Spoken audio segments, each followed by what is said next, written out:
तो मेरे बेटा question number 8।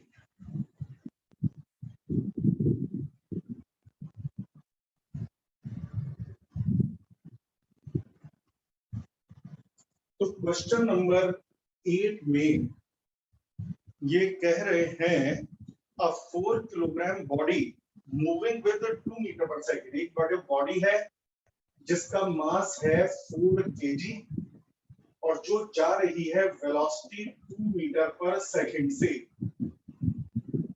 It collides with a spring dumper.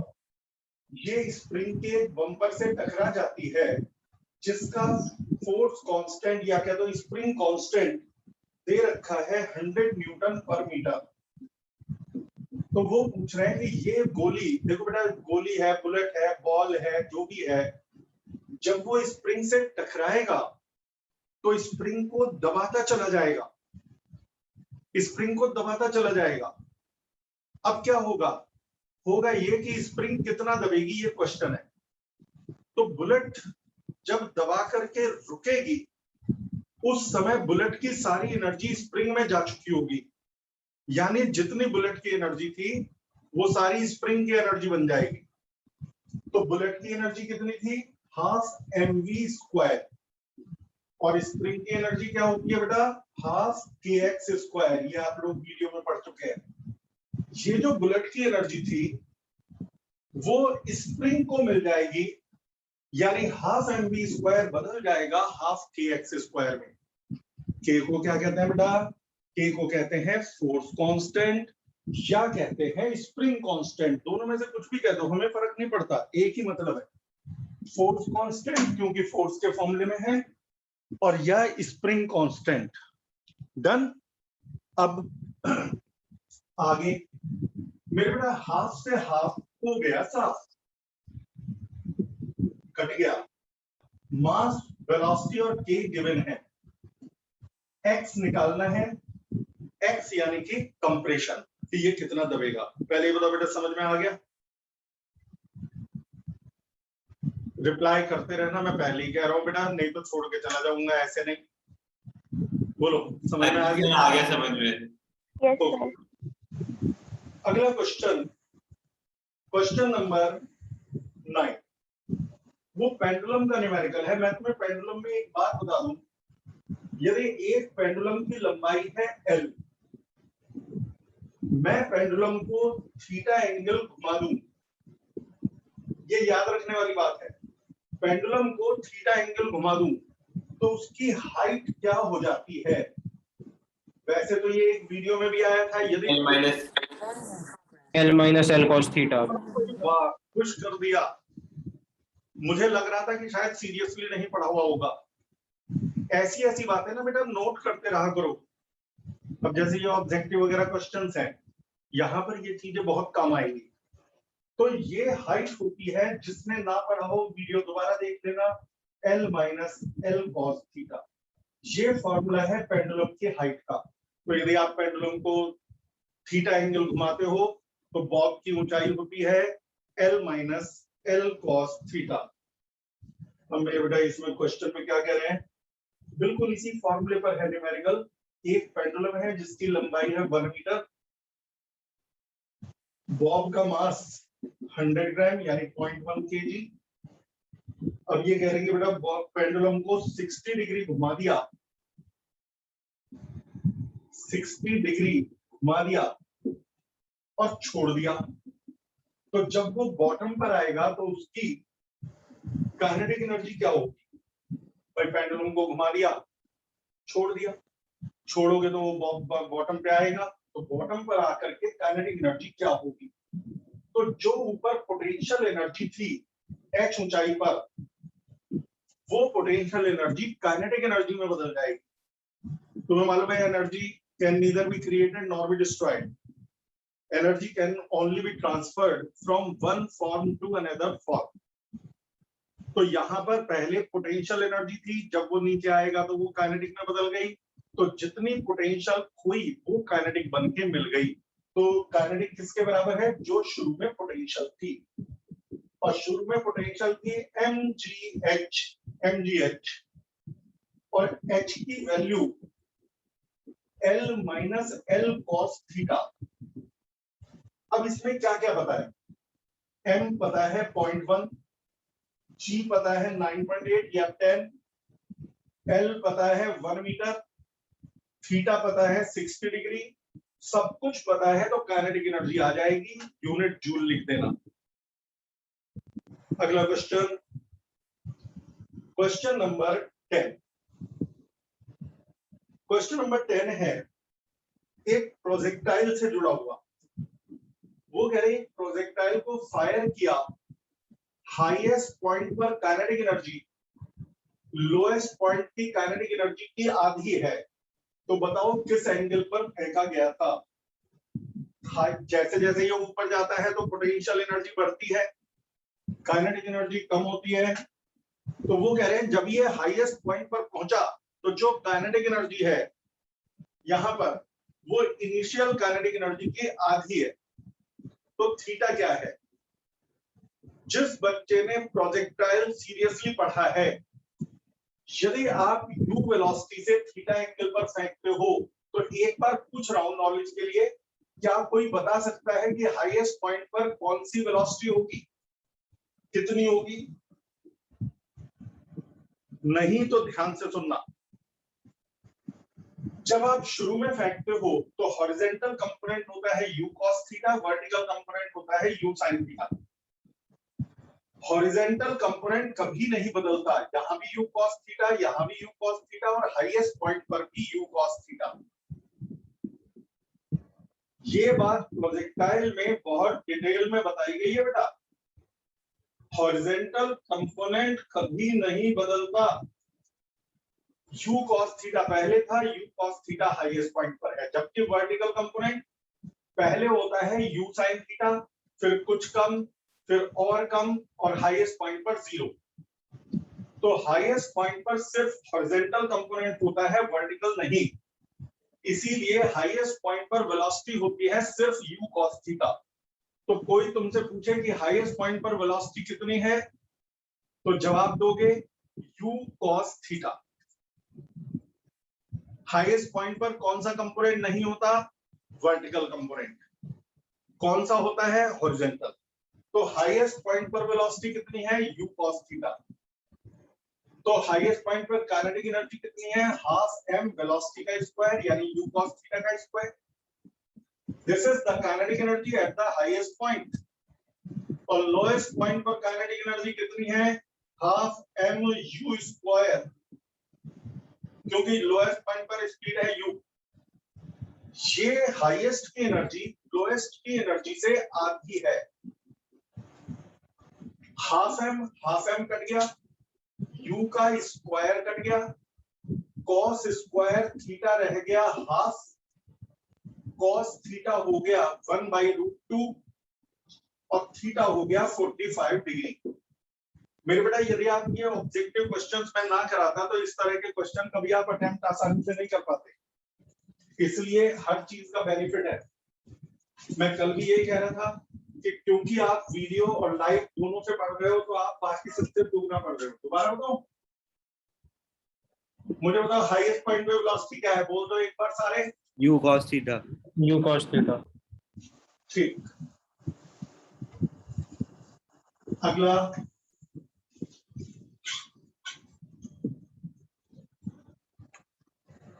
अगला क्वेश्चन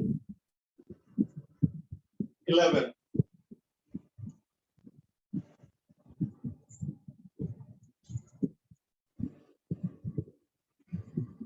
मैंने आपको एक बात बताई थी बेटा, हमारा वर्क कभी बेकार नहीं जाता। मैं किसी चीज को फेंकूं तो वर्क बदल जाता है काइनेटिक एनर्जी में, किसी चीज को उठा करके ऊपर रखूं तो वर्क बदल जाता है पोटेंशियल एनर्जी में, हाथ को रगड़ूं तो वर्क बन जाता है हीट एनर्जी में। हाथ गर्म हो जाते हैं ना जब सर्दियों में ठंड लगती है, तो आप लोग क्या करते हो? हैंड को रब करते हो ना तो हैंड को रब करने से वर्क डन हीट एनर्जी में बदल जाता है। किसी के गाल पे रैपट मार दो तो वर्क बदल जाता है साउंड एनर्जी में, आवाज आती है ना बड़ैक, तो वर्क एनर्जी में बदलता है, किसी ना किसी एनर्जी में बदलता है। अब यहाँ पर इसी पर बेस्ड हमारा अगला न्यूमेरिकल है क्वेश्चन नंबर 11। नहीं, इस पर बेस्ड नहीं है, ये मैंने उससे आगे के किसी क्वेश्चन का बता दिया, कोई बात नहीं।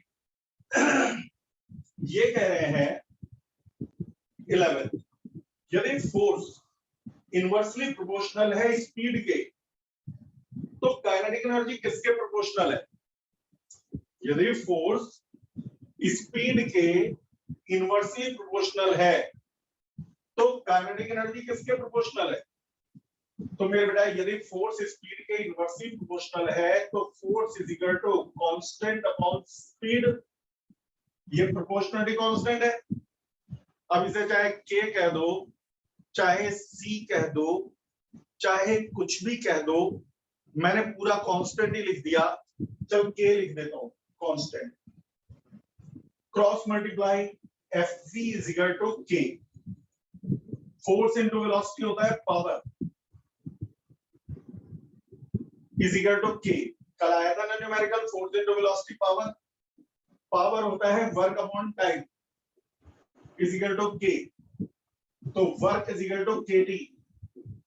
अब हमारा यही वर्क काइनेटिक एनर्जी में बदल जाएगा। यदि आप किसी चीज को फेंक रहे हो, किसी पे फोर्स लगा रहे हो, तो ये वर्क काइनेटिक एनर्जी में बदल जाएगा, तो ये वर्क बन जाएगा काइनेटिक एनर्जी। तो kinetic energy is equal to kT, और यदि kinetic energy is equal to kT, तो kinetic energy is directly proportional to t।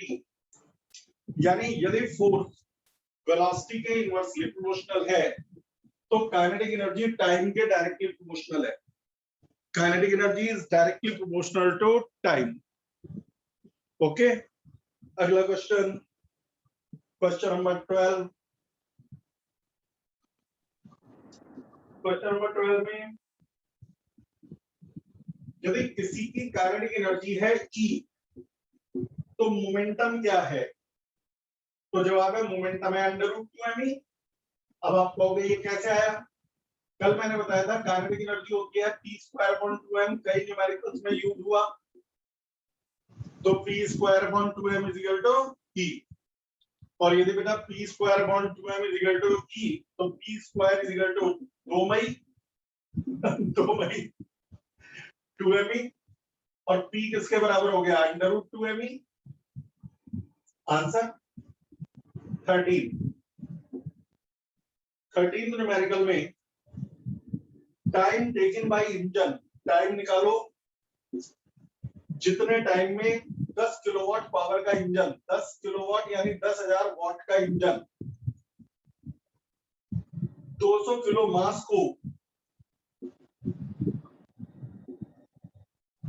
मास को 40 मीटर हाइट पे पहुंचा देगा।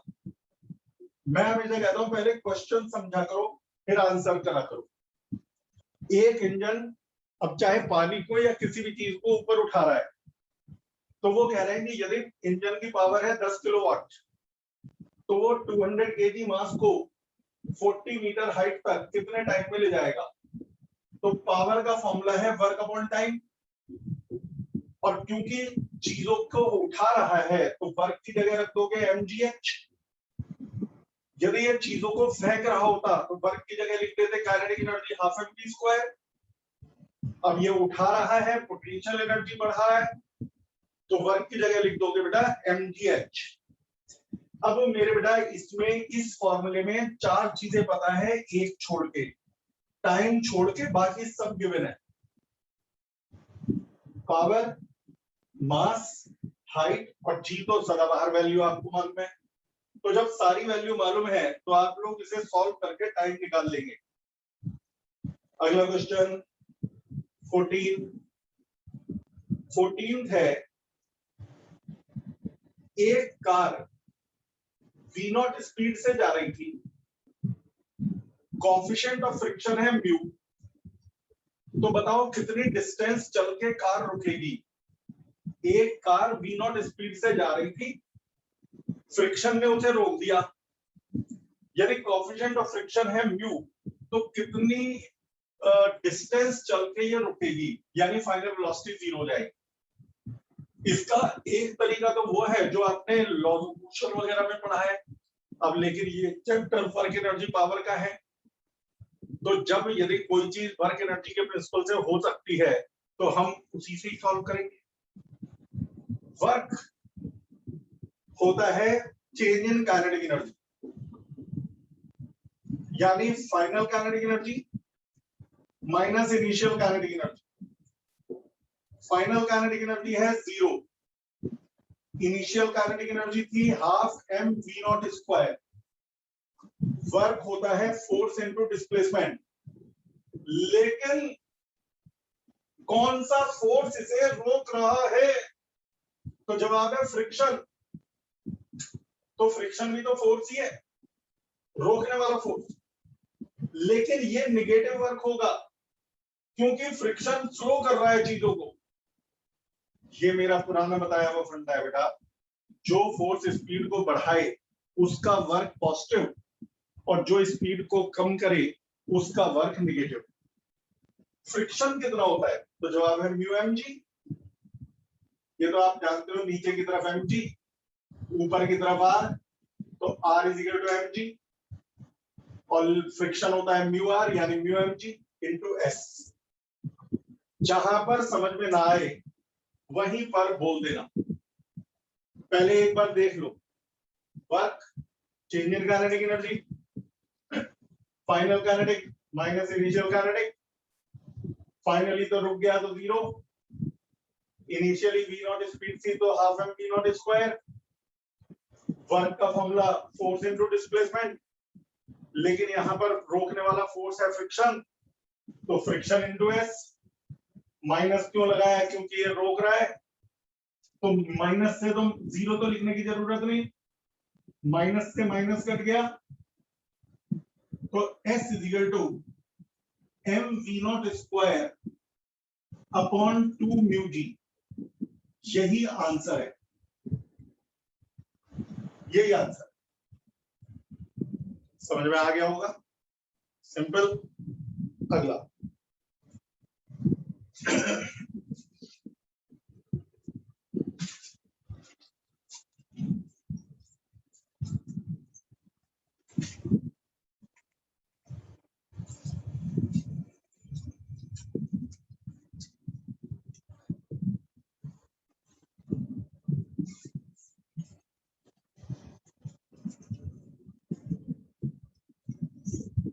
अगला न्यूमेरिकल क्वेश्चन नंबर 15।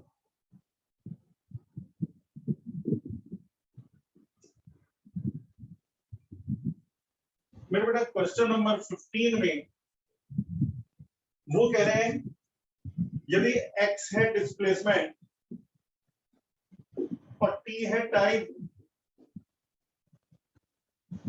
x है डिस्प्लेसमेंट, t है टाइम। इसमें बेटा आपको डिफरेंशियल की नॉलेज होनी चाहिए। यदि आपको डिफरेंशियल की नॉलेज है तो ये कर लोगे, डिफरेंशियल की नॉलेज नहीं है तो इसमें दिक्कत आएगी। अच्छा, जिसने डिफरेंशियल ना पढ़ा हो मेरे से बता देना, मैं आपको वीडियो सेंड कर दूंगा, उसे पढ़ के डाउट पूछ लेना, ठीक है बेटा। तो ये कह रहे हैं यदि x है डिस्प्लेसमेंट, t है टाइम, और t बराबर है under root x plus 3k, ठीक, और जिस बॉडी पे ये फॉर्मूला लगेगा उसका मास है 1 kg, m kg, मास m ही है, वेरिएबल में m है मास। तो वो पूछ रहे हैं कि बताओ वर्क डन इन 6 सेकेंड, बताओ पहले 6 सेकेंड में कितना वर्क डन होगा, यानी 0 सेकेंड से 6 सेकेंड्स के बीच में how much work will be done. इसे बड़े ध्यान से सुनना, अलग सा है। यदि एक बॉडी है जिसका मास m है, डिस्प्लेसमेंट x है, टाइम t है, और t का ये फॉर्मूला है, तो बताइए 0 सेकंड से 6 सेकंड के बीच में कितना वर्क होगा। सबसे पहले इस फॉर्मूले को लो, t is equal to under root x plus 3, तो under root x is equal to t minus 3, 3 उधर ले गया, स्क्वायर कर दो तो अंडर रूट हट गया, तो x इज इक्वल टू हो जाएगा t square minus 6t plus 9। ये डिस्प्लेसमेंट है। अब वेलोसिटी क्या होती है? तो जवाब है dh by dt। कुछ बच्चे बोलेंगे सर वो तो ds by dt थी, ds by dt। मेरे बेटा यदि डिस्प्लेसमेंट को s बोलोगे तो ds by dt, डिस्प्लेसमेंट को x बोलोगे तो dx by dt, डिस्प्लेसमेंट को y बोलोगे तो dy by dt। तो ये dx by dt यानी इसका डिफरेंशियल। अब मैं देखता हूं कितने बच्चों का डिफरेंशियल तैयार है। t स्क्वायर का डिफरेंशियल 2t। सबको पता है t स्क्वायर का डिफरेंशियल 2t 2t। 6t का डिफरेंशियल 6 क्योंकि t का 1 और 9 कांस्टेंट है, इसका 0। तो वेलोसिटी का फॉर्मूला आ गया 2t माइनस 6। अब पता लगाओ टाइम 0 पर, क्योंकि उन्होंने कहा था 0 सेकंड से 6 सेकंड के बीच का वक्त बताओ। तो टाइम 0 पर वेलोसिटी क्या थी? तो टाइम को 0 रख दो, 0 इंटू 2 0 माइनस 6। ये टाइम 0 पर वेलोसिटी है। तो टाइम 0 पर काइनेटिक एनर्जी क्या थी इनिशियली? भाई 0 टाइम की यानी इनिशियल, तो हाफ m वेलोसिटी का स्क्वायर यानी माइनस 6 का स्क्वायर, तो आ गया 18m। ये है इनिशियल का। इस वाले क्वेश्चन को दोबारा भी देखना, इनिशियल काइनेटिक एनर्जी। अब 6 सेकंड बाद वेलोसिटी क्या होगी? t को 6 रख दो ओरली, 6 2 12, 12 माइनस 6 6। अब भाई 6 दूनी 12, उसमें से 6 माइनस हो गए तो 6 बच गया, तो वेलोसिटी होगी 6। तो फिर फाइनल काइनेटिक एनर्जी क्या होगी? तो जवाब है हाफ mv स्क्वायर, और v स्क्वायर का मतलब 6 का स्क्वायर 36। ये तो ये भी 18m आ गया, 18m। अब इनिशियल काइनेटिक एनर्जी भी 18m, फाइनल काइनेटिक एनर्जी भी 18m। वर्क किसके बराबर होता है? वर्क होता है चेंज इन काइनेटिक एनर्जी, यानी final kinetic energy minus initial kinetic energy. अब ये भी 18m, ये भी 18m, माइनस करके 0 आ गया, यानी वर्क डन 0। तो क्वेश्चन ये है क्या हर बार 0 ही आएगा? तो ये जवाब है नहीं। मान लो वो 0 से और 3 सेकंड के बीच का वर्क पूछते तो 0 पे तो यही काइनेटिक एनर्जी होती, लेकिन क्या 3 सेकंड पर यही वेलोसिटी होती, यही काइनेटिक एनर्जी होती? नहीं। यानी इनिशियल और फाइनल हर बार बराबर हो ये जरूरी नहीं है, अलग अलग भी हो सकते हैं। तो वर्क डन 0 भी आ सकता है, पॉजिटिव भी आ सकता है, नेगेटिव भी आ सकता है। मैंने आपको पढ़ा रखा है कि वर्क प्लस भी होता है, माइनस भी और 0 भी। तो कोई सा भी आंसर आ सकता है, बिल्कुल परेशान होने की जरूरत नहीं। आई थिंक समझ में आ गया होगा ये क्वेश्चन। बोलो बच्चों, यस सर। क्या समझ में आया? वर्क पहले हमने क्या किया? डिस्प्लेसमेंट का डिफरेंशियल करके क्या निकाला? वेलोसिटी। अब फिर हमने निकाली टाइम 0 पर वेलोसिटी, जिससे मिल गई इनिशियल काइनेटिक एनर्जी। फिर मैंने निकाली 6 सेकंड बाद की वेलोसिटी, और उससे मिल गई फाइनल काइनेटिक एनर्जी। दोनों को माइनस करके निकाला वर्क डन। ये इस क्वेश्चन का प्रोसेस था। अगला क्वेश्चन नंबर 16। 16वें क्वेश्चन में दो पार्टिकल जिनके मास है m1 और m2, उनकी काइनेटिक एनर्जी बराबर है। तो मेरे बेटा मोमेंटम का रेशियो बताइए। तो पहले की kinetic energy p1 square upon 2m1, momentum का रेशियो चाहिए। दूसरे की kinetic energy p2 square upon 2m2, 2 से 2 कट गया, सामने से हट गया, तो p1 square upon p2 square is equal to m1 upon m2। तो p1 अपॉन p2 किसके बराबर होगा? तो under root m1 upon under root m। यही आंसर है 16th का। ठीक बेटा, चलो तो अब लाइव वाला सेगमेंट आज का रोकते हैं। अच्छा, वीडियो के बारे में मैंने बता ही दिया है, ग्रुप एक बार पढ़ लेना, वीडियो आपकी प्लेलिस्ट में ऐड हो चुकी है। फिलहाल के लिए बाय बाय, कल फिर मिलेंगे।